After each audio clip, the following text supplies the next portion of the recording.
کب تک ہم قرآن بغیر سمجھے سنتے رہیں گے اور پڑھتے رہیں گے؟ کب انڈرسٹینڈنگ آف قرآن کریں گے؟ میں نہیں کہتا، ہونا تو یہی چاہیے کہ مسلمان ہونے کی حیثیت سے مجھے اور آپ کو پورا قرآن ایک بار تو زندگی میں ہم نے ترجمہ اور تفسیر سے پڑھا ہوتا۔ یار کم از کم یہ تو ہو سکتا ہے نا، جتنا نماز میں قرآن پڑھتے ہیں اتنا تو سمجھ لیتے، اس کو تو انڈرسٹینڈ کر لیتے، قرآن کی چند مشہور سورتوں کا معنی تو پتا ہوتا۔ مگر خشوع و خضوع کا تو عالم یہ ہے کہ نماز میں دھیان ہی کہیں اور ہوتا۔ لوگ کہتے بھی ہمارا دھیان کہیں اور ہوتا۔ وہ مشہور چٹکلا ہے نا کہ ایک صاحب آئے، عشاء کی جماعت چلی گئی، رونے لگ گئے، تو نمازیوں نے کہا یار نہیں رو بھائی، اتنی نماز سے محبت، اتنی جماعت سے محبت کہ جماعت چلی گئی اب رو رہے۔ کہتے یار بات یہ نہیں ہے، مسئلہ یہ کہ روز دکان بند کر کے عشاء کی جماعت میں آتا تھا، امام صاحب 4 رکعت پڑھاتے تھے، میں پورا حساب ملا لیتا تھا، اب جماعت تو چلی گئی، اب حساب کب ملاؤں گا اور نماز کب پڑھوں گا؟ ایکچولی نماز کیا ہے؟ اللہ کی بارگاہ میں حاضری ہے۔ آپ کسی بہت بڑی شخصیت کے پاس، بڑے سیٹھ کے پاس، جس کے پاس آپ کی فائل رکی ہوئی ہو، اس افسر کے پاس جائیں تو دھیان کدھر ہوتا ہے؟ بالکل اس کی طرف فوکس، ہاتھ بندے ہوئے، سر میرا چھوٹا سا کام، پلیز پلیز سائن، اتنی اس سے لجاجت، اس کی طرف فوکس۔ اور خدائے احکم الحاکمین کے دربار میں آنا ہے، دھیان کہیں اور ہے، سوچ کہیں اور ہے۔ خود سوچو، شرم آنی چاہیے۔ جس کا نماز میں دھیان کہیں اور ہوتا، اس کو خود ہی اپنے آپ سے شرم آنی چاہیے، اور یہ شرم ہی، یہ گلٹی ہی تمہیں دھیان دلا دے گی، تمہیں خشوع دلا دے گی۔ اور دوسری بات کہ آپ ایٹ لیسٹ کم از کم 30واں پارہ ترجمہ تفسیر سے 2-3 بار پڑھ لیں، جب پتا چلے گا نا کہ آپ بات کیا کر رہے ہو۔ الحمدللہ رب العالمین الرحمن الرحیم مالک یوم الدین، اب آپ قرآن کے ساتھ ہوں گے، نور کے دریا میں تیر رہے ہوں گے، رحمان کی بات ہو رہی ہے، رحیم کی بات ہو رہی ہے، اب اللہ سے التجا ہو رہی ہے، ایاک نعبد و ایاک نستعین، اے اللہ ہم تیری ہی عبادت کرتے ہیں، تجھی سے مدد چاہتے ہیں، اب آگے چلیں گے، اے اللہ اس راستے پر چلا دے جو تیرے پسندیدہ بندوں کا راستہ ہے، اس راستے سے بچا لے جو تیرے غضب والوں کا راستہ ہے۔ اب جناب رحمت کی آیتیں آئیں گی، دل جھومنے لگے گا، عذاب کی آیتیں آئیں گی، آنسو بہنے لگیں گے۔ واللہ میری بات کو سمجھ لو، جس کو قرآن سمجھ آنے لگ گیا نا، کبھی کبھی جب اچھا قاری تلاوت کرتا ہے، امام صاحب تلاوت کرتے ہیں نا، جن کو قرآن سمجھ آ رہا ہوتا ہے نا، وہ کہتے ہیں امام صاحب رکوع میں نہ جائیں، اور تلاوت کریں، اللہ کی اور باتیں سنائیں، ہمیں اور قرآن کی باتیں سنائیں، کیونکہ قرآن کے ساتھ وہ اٹیچ ہو جاتے ہیں۔ لیکن جس کو انڈرسٹینڈنگ ہی نہیں ہے، اس کو کیا فائدہ ہوگا؟ پلیز قرآن سے ایسی دوستی کرو۔ اور میں آپ کو کوئی بہت بڑا کام نہیں بتا رہا، کم از کم 30واں پارہ ترجمہ تفسیر، اب تو صراط الجنان آ گئی ہے، حاصل کر لے، پڑھ لیں، آپ کی زندگی بدل جائے گی۔ واللہ جس کو نماز سمجھ آنے لگ جائے گی، اس کو نماز کا مزہ ہی اور آتا ہے۔ سبحان ربی العظیم جب وہ کہتا ہے اور وہ سمجھتا ہے کہ میں عظیم رب کی تعریف کر رہا ہوں، تو بعض اوقات تو آنکھوں سے آنسو نکلتے ہیں۔ سجدے میں جا کر سر جھکا کر سبحان ربی العالی جب دل کی گہرائیوں سے بندہ ادا کرتا ہے، تو اللہ کو گویا یہ کہہ رہا ہوتا ہے، اے اللہ سر بھی تیرے دربار میں جھکا دیا، اب میں نے سب کچھ تیرے دربار میں جھکا دیا ہے، اپنا سراپا تیرے بارگاہ میں جھکا دیا ہے، اے اعلیٰ رب، اے مالک، اے خالق، اے سب سے بڑے مولا، اب مجھ پر نگاہ رحمت فرما دے۔ پھر بندہ اس کیفیت سے نماز پڑھتا ہے۔ تو اگر نماز کا لطف لینا چاہتے ہو تو نماز کو سیکھیں، نماز کو انڈرسٹینڈ کریں، نماز کے اندر جو قرآن ہے کم از کم اس کو جانیں۔ ایک مرتبہ مولا علی کی پنڈلی میں تیر لگ گیا، آپ بہت زبردست بہادر تھے، لڑائی جنگ میں شرکت کرتے تھے، غزوے میں شرکت کرتے تھے، تو آپ کی پنڈلی سے تیر نکالا نہیں جا سکتا تھا۔ تو آپ کے صاحبزادے امام حسن مجتبیٰ نے کہا کہ آپ ایسا کریں کہ اس زمانے میں تو بے ہوشی والا معاملہ تو تھا نہیں، سن کرنے والا یہ بڑی نعمت ہے اللہ کی، یہ زخم لگ جائے، آپریشن ہو جاتا ہے، بندے کو پتہ ہی نہیں چلتا۔ اس زمانے میں تو وداؤٹ آپ سوچیں کہ کسی جگہ کو سن کیے بغیر اگر تیر نکالنا ہے یا جناب کوئی آپریشن کرنا ہے تو کتنا تکلیف کا باعث ہوگا۔ تو آپ کے صاحبزادے نواسہ رسول امام حسن مجتبیٰ رضی اللہ تعالیٰ عنہ فرماتے ہیں کہ ایسا کریں کہ جب نماز پڑھنے ہو نا مولا علی، تو یہ اللہ کی یاد میں بالکل محو ہو جاتے ہیں، آپ کا جسم نرم ہو جائے گا، اللہ کی یاد میں جب ہوتے نا آپ کا جسم نرم و ملائم ہو جائے گا، اس وقت تیر نکال لیا جائے۔ اور ایسا ہی ہوا کہ امام صاحب نے مولانا علی نے جب نماز شروع کی نا تو جو طبیب تھے ڈاکٹرز تھے وہ قریب آئے اور نماز کی حالت میں وہ تیر نکالا. وہ تیر جو نکلتا ہی نہیں تھا, مولا علی کو پتہ بھی نہیں چلا. آپ نے پوری نماز ادا کی, ایسی اللہ کی یاد میں گم ہو کر نماز پڑھتے تھے. جب نماز پڑھ کے فارغ ہوئے تو لوگوں نے کہا کہ حضور اب اپنی نماز دہرا لیجئے, آپ کی پنڈلی سے خون نکل رہا ہے. آپ نے حیرانی سے کہا یہ کب ہوا, مجھے تو پتہ ہی نہیں چلا کہ تم نے نماز کے دوران وہ تیر بھی نکال لیا ہے. اللہ والے ایسے نماز پڑھتے تھے. آج ہماری نمازوں کا عالم کیا. ہم نماز پڑھیں تو ہمیں تو یہ پتہ ہی نہیں ہوتا. کبھی ٹیسٹ کیا کرے اپنا. امام صاحب سلام پھیرے نا, شاید آج ہو سکتا ہے میں کہہ رہا ہوں تو اب یاد کر لیں گے, ورنہ جب بھی نماز سے فارغ ہوں اپنے آپ سے ایک سوال کریں کہ آج امام صاحب نے نماز میں پڑھا سورت کون سی پڑھی تھی, تو سلام پھیرتے ہی یاد نہیں ہوتا. بات کی تو بعد کی بات ہے. یہ ہمارا حال ہے, ہمارا دماغ کہیں اور ہوتا ہے. اللہ مولا علی شیر خدا کے صدقے ہمیں توجہ کے ساتھ خشوع و خضوع کے ساتھ نماز پڑھنے کی توفیق عطا فرمائے. ناظرین آپ جانتے ہیں دو کام ایسے ہیں جو شیطان پر بڑے بھاری ہیں. شیطان کو اس سے بڑی تکلیف ہوتی ہے, ایک اذان اور دوسرا نماز. اذان ہوتی ہے تو شیطان کئی میل دور بھاگ جاتا ہے اور نماز تو اس کی ناک رگڑوا دیتی ہے. مگر ایسا بدبخت جو نماز اور اذان سے اتنی تکلیف محسوس کرتا ہو, اس نے ایک بار ایک بزرگ ہستی کو نماز کے لیے جگایا. جی ہاں ناظرین, بڑا یونیک واقعہ ہے, اور یہ واقعہ ہے سیدنا امیر معاویہ رضی اللہ تعالیٰ عنہ کا. ایک بار آپ آرام کر رہے تھے, فجر کا وقت ہوا تو کسی نے آپ کو جگایا. آپ اٹھے اور آپ نے دیکھا کہ کوئی نظر نہیں آ رہا, تو آپ نے پوچھا کون ہے جس نے مجھے جگایا؟ تو آواز آئی کہ میں شیطان ہوں. تو آپ نے کہا اے بدبخت, تیرا کام تو نماز قضا کروانا ہے, تیرا کام تو اللہ رسول کے کاموں سے دور کرنا ہے, تو نے مجھے نماز کے لیے کیسے جگایا؟ اب شیطان نے بہانے بنانا شروع کیے کہ میں تو پہلے سے ہی نیک تھا, میں تو پہلے سے ہی نیکی کے کام کرتا ہوں, میں تو نماز کے لیے جگانا پسند کرتا ہوں. مگر آپ جانتے تھے کہ یہ شیطان مکار ہے اور یہ اس کا کوئی خاص وار ہے. اللہ والے تو شیطان کے واروں کو پہچان لیتے ہیں. تو آپ نے فرمایا کہ مجھے سچ بتاؤ کہ تم نے مجھے کیوں جگایا؟ تو شیطان کہتا ہے کہ حضور بات یہ ہے کہ اگر آپ نماز کے لیے نہ اٹھتے تو مجھے معلوم ہے کہ آپ کو نماز سے کتنی محبت ہے. نماز قضا ہونے کی وجہ سے آپ خوب گریہ وزاری کرتے, اللہ کی بارگاہ میں خوب روتے, اور اللہ کریم آپ کی وہ گریہ وزاری کو قبول فرما کر آپ کو ایک نماز کا گناہ تو معاف فرماتا, مگر ہزاروں نمازوں کا ثواب بھی عطا فرما دیتا. تو میں نہیں چاہتا کہ آپ کو ہزاروں نمازوں کا ثواب ملے, اس لیے میں نے آپ کو جگا دیا, کیونکہ میں مسلمانوں کا خیر خواہ نہیں, اور میں نہیں چاہتا کہ مسلمانوں کو زیادہ نیکیاں مل سکیں. پیارے اسلامی بھائیو, بظاہر تو یہ ایک واقعہ ہے, لیکن ہمارے لیے اس میں بڑا درس ہے, کیونکہ شیطان پہلے تو ہمیں نیکیاں کرنے نہیں دیتا. اچھا, پھر ہم نیکیاں کرنے لگ جائیں تو وہ نیکیوں میں کمی کروانے کی کوشش کرتا ہے. آپ نے دیکھا ہوگا شروع میں بہت سارے لوگ جو نماز شروع کرتے ہیں تو سنت غیر موقدہ بھی پڑھتے ہیں, فرض بھی پڑھتے ہیں, نوافل بھی پڑھتے ہیں, لیکن آہستہ آہستہ پھر نوافل کم ہو جاتے ہیں. پھر ہم نے دیکھا کچھ لوگوں کی سنتیں کم ہو جاتی ہیں, اور ایک وقت آتا ہے کہ پھر نماز بھی چلی جاتی ہے. تو شیطان کے واروں کو سمجھیے, اول تو وہ نیکی کرنے نہیں دیتا, نیکی کرے تو اس نیکی میں کمی لانے کی کوشش کرتا ہے. وہ بڑا مکار ہے, ہمیں شیطان کے واروں کو سمجھنا ہے. اب دیکھیں نا, کچھ ہی دن پہلے کی بات ہے کہ ماہ رمضان میں سارے ہی تقریباً نماز پڑھ رہے تھے, روزے ہو رہے تھے, عبادتیں ہو رہی تھیں, مگر کتنی بڑی تعداد ہے جو اب رمضان کے بعد مسجدوں میں نظر نہیں آ رہی. ایسا لگتا ہے نا کہ شیطان اپنے واروں میں کامیاب ہو گیا. اسٹرانگ بنیے, ہم رمضان میں بھی اللہ کے بندے ہیں, ہم رمضان کے بعد بھی رب کے بندے ہیں. نماز صرف رمضان میں تو فرض نہیں ہے نا. کتنی عجیب بات ہے کہ ایک چاند دیکھ کر ہم مسجد کو آباد کر دیتے ہیں, اور ایک چاند دیکھ کر ہم مسجد کو ویران کر دیتے ہیں. آئیے ایک بار پھر مسجد سے رابطہ جوڑیے, شیطان کے واروں میں نہ آئیے, بلکہ شیطان کو پریکٹیکلی جواب دیجیے کہ ہم شیطان کے نہیں, ہم رحمان کے بندے ہیں. اللہ کرے دل میں اتر جائے میری بات. ہم کیوں نمازوں سے محبت نہیں کرتے؟ بے نمازی, میں آپ کو یقین کریں وہ وعیدیں سنا نہیں سکتا, لیکن ٹرائی ٹو انڈرسٹینڈ یہ جرم کتنا بڑا ہے.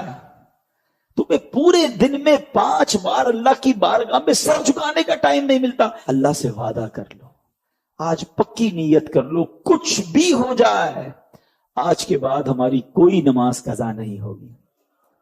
آپ کو پتا ہے نمازی کو تحفہ کیا ملے گا؟ ہائے ہائے, نماز کے فضائل تو سنو یار. نماز کو عماد الدین کہا گیا, دا پلر آف اسلام. اس بلڈنگ میں کسی بھی بلڈنگ کے پلر نکال دیں, بلڈنگ کا کیا ہوگا؟ گر جائے گی. ہماری بلڈنگ میں پلر ہی نہیں, اگر ایمان کا پلر ہے اسلام, نماز جو ہے.